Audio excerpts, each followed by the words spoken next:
Sea of Lights today. Joining us to talk about it is the writer, director, producer, and editor of the film, Weston Taylor. Weston, thank you so much for coming today and congratulations. Thanks so much for having me. Thank you. Of course, I'm really excited to talk to you about this film. Before we get into the nitty gritty, all this juicy questions, can you tell everyone a little bit about Sea of Lights?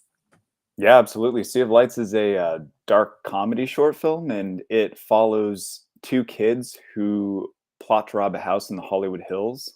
So it follows a kid who's, trying to strive for acceptance, and he, through peer pressure, he does some things that, he normally wouldn't have done.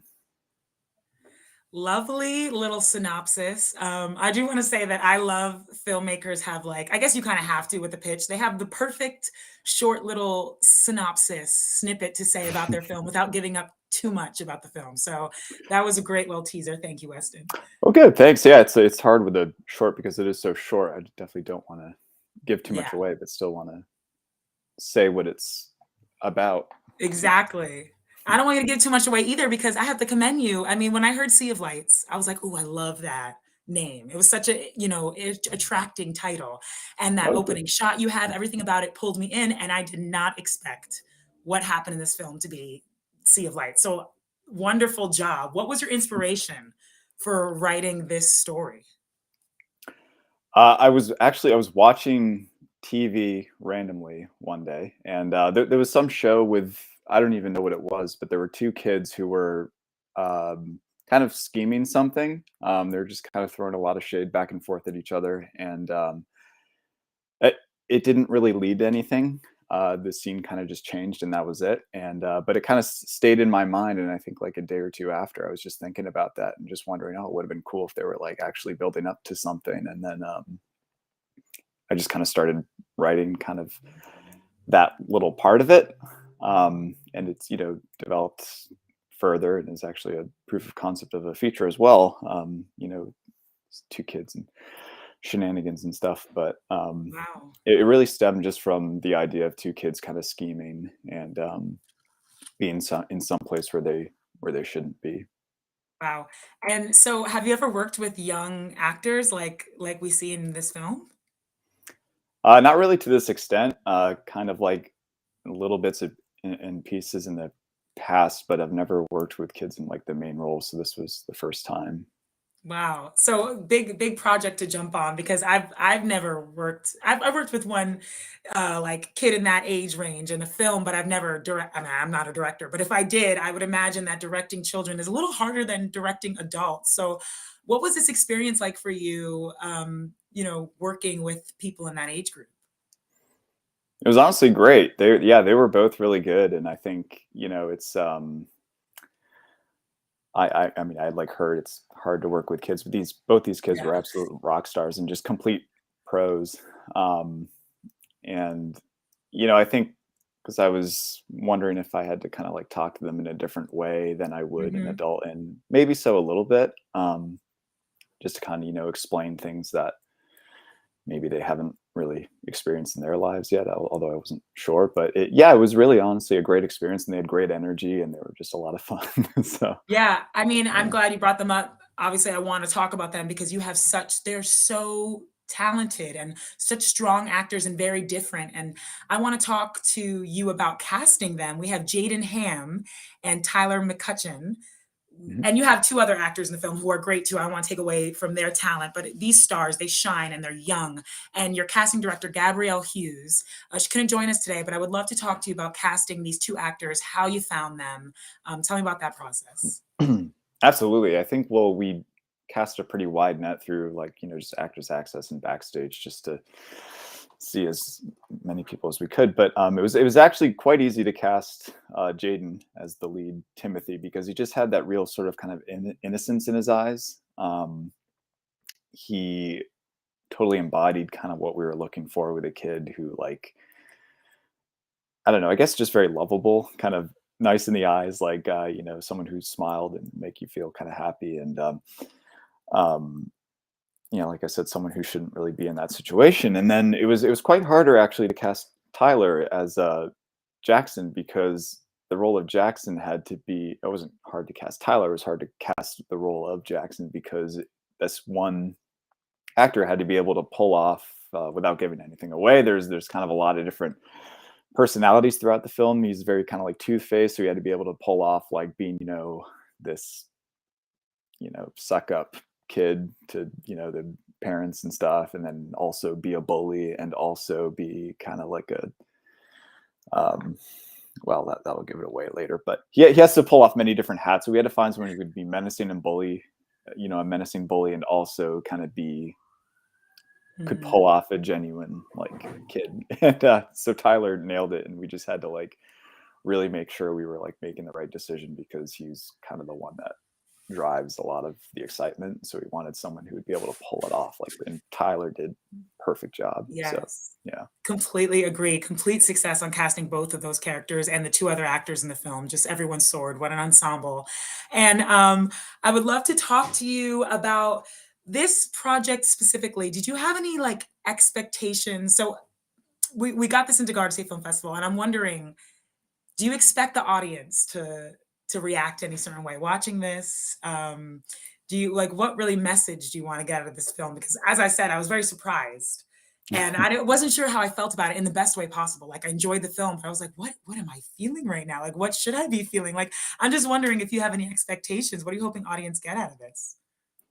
Well, thank you so much for saying that. That's pretty much, the like that's what we would hope. We would hope that I would hope that people would laugh at certain points because it is a dark comedy. It takes some interesting turns, but I think it's, overall supposed to be funny for the most part. And there are some dramatic scenes that are so funny, but I think definitely some gasps and some surprises would be anticipated for us. And we've had a couple screenings, and like we weren't sure kind of like what the reaction was going to be, and we certainly have gotten laughter and gasps, and it's kind of in the places that we had intended mostly. So it's been I'm glad you had some reactions. So Oh, thanks. good. I'm glad I kind of had like the appropriate reaction. I guess there really is it's so subjective, but I'm happy that you've had some gasps and some laughs because I experienced both watching the film. Oh, good. Yeah. Amazing. So also, please talk to me about wearing so many hats, because you mentioned that the character that Tyler plays has, some different hats to wear, and, it's a very complex character, and you had a very complex role in this, being the writer, director, editor, and producer. So you were there for basically every single part of the process, from pre-production, filming, editing. So what was that experience like for you? Was there any part that was the hardest? Was there any easiest part? Yeah, totally. I think, that's just independent film and indie filmmakers, and you just do what you can. And, without much of a budget, you just kind of have to do a lot of it yourself. And, you mostly want to too, because it's, your idea from inception, you want to kind of like see it through. And I think the hardest part probably was post-production, just because I was the editor on it as well. And it's since I had kind of taken it through each other step of the process, pre-production, production, I felt it had to be perfect. So, when I don't have a deadline on it really, since it's just me making it, kind of getting through the editing process took longer than, any of my other films ever have. So it took me like several months just to get it perfect, because anytime I edited a scene and, chose a shot, I'm like, well, is this the right shot? Like, should I really choose this look, or should, I have like 5 other options and like different angles? Like, I needed to try everything out. So it was kind of annoying in that way to kind of make Right. sure everything's so perfect. And of course, there's a lot of like dialogue, at least in the first half, just to set everything up. So kind of knowing when to cut and everything, I just had to make sure it was, the way it should be. And I'm glad I did, because now I, can look back and be like, yeah, I know that's the perfect take, and I don't have to think twice about it. But I think, again, yeah, the hardest part is knowing when to stop as well, Yeah. because without a deadline, it's like, well, at what point is it perfect? Because, I don't think perfection really exists ever. So it's, at what point do I say, yeah, I can put down the towel now and like, and call it done? Because, it's never going to be perfect. So Right. without a deadline, just using your own kind of judgment and And knowing what was that. the most part of the like fun part of the process or easy? Maybe it was all of them, but any pre-production filming process, any of that like super smooth and easygoing? Was that any favorite parts of yours? Yeah, actually, because people say like again, without giving anything away, there's kind of a climactic moment of an intense moment of the film with Jaden, who plays our Yes. lead, Timothy, and another character in a kitchen, and that's kind of like the dramatic climax arc of the film, and people often would think that would be kind of like the hardest, most intense type of thing to shoot, but I think that was actually probably the easiest thing to film, and I think Jaden just handled it Mhm. perfectly. And we talked about the scene beforehand, and because it's kind of an emotional scene too. He goes through kind of a lot of emotions, and we just kind of like talked about it before, and we really just kind of rolled the camera and filmed it and did one take on him. Mhm. Um, Wow. and I think that's probably what I was most nervous about, because that is such a pivotal moment in the film. So to make it work visually, I think it was definitely most nerve wracking. But I think that was just kind of the easiest part of it. We just rolled the camera, like I said, and filmed it, and Wow. he created Um, magic. It was great. yeah, movie magic right there. That is amazing.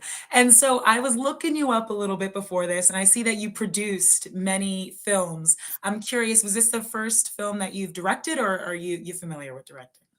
I've directed multiple short films, and I went to film school I'm uh, sorry to even four ask. four or 5 years ago. So so no, yeah, I've done like short films and stuff All right. before. You are an Uh, experienced director. You are a professional, experienced filmmaker. So I I would like to think so sometimes. Yeah. yeah. And we could see that from Sea of Lights, but sometimes I'll see these wonderful productions and they're like, "Oh yeah, it's the first film I've ever done." Not that it takes away anything. It's an amazing accomplishment to begin with, but you are an experienced filmmaker. This is not your first time. So I'm wondering if you have any advice for some filmmakers out there, some first-time directors. What have you learned throughout your experience directing films?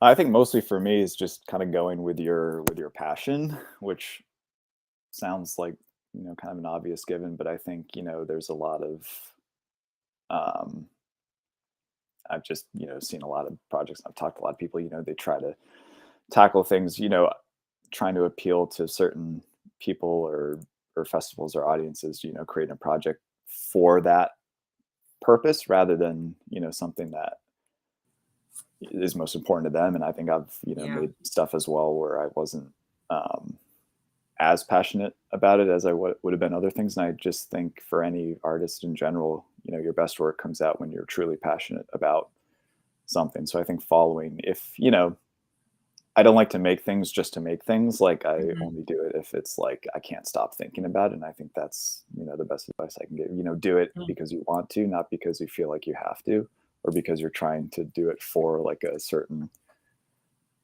like reason. If there's like I mentioned other festivals that have like specific things. I don't know. I've talked to people and Yeah. they've submitted stuff and it just their heart Because of wasn't really what's in it. trending or what's hot or what the festival Exactly. need what Yeah. they think will get accepted. I hear you, and I think a lot of people have heard that before, so that is such wonderful advice.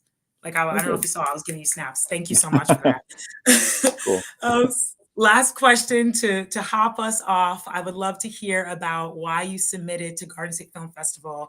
If you're familiar about the festival before this year, our 21st annual film festival, yeah, like why Garden State Film Festival? Yeah, I've been reading up on it a lot, and it seems like a great film festival. People have had great experiences, and my co-producer Gabrielle, who couldn't be here, is from New Jersey, and we were looking for you know a New Jersey film festival, and it seems the Garden State's like one of the premier festivals for New Jersey, and so she read into it as well, and it just seemed like it would have been a great opportunity to be able to be involved. So we're so thrilled to be in it. So thank you. Me too. Thank you, and thank you to Gabrielle for being a New Jersey artist and bringing up Garden State Film Festival to you and to Sea of Lights. Will you happen to be there this year at the I screening? hope I hope to. Yeah, it depends. It depends when the actual day of the screening once that comes out. Oh, But Well, I love that you just said that because it's perfect for me to introduce when you can see Sea of Lights and wrap us up. So thank you, Weston, so much for joining us. Let me tell everybody how they can see Sea of Lights and how you can see it, Weston. It will be playing Saturday, March 25th in Asbury Hotel in Asbury Hall, 2:45 to 4:45 p.m. So that is the screening block. Definitely check it out. It's a wonderful film. You'll be surprised, you'll laugh, you'll gasp. You'll see all these wonderful things, and hopefully see Weston Taylor and Gabrielle Hughes out there too. Absolutely. Thank you so much. Really Thank appreciate it. you, Looking and forward to it. congratulations again. We'll see you at the festival. Thank you. See you. Bye.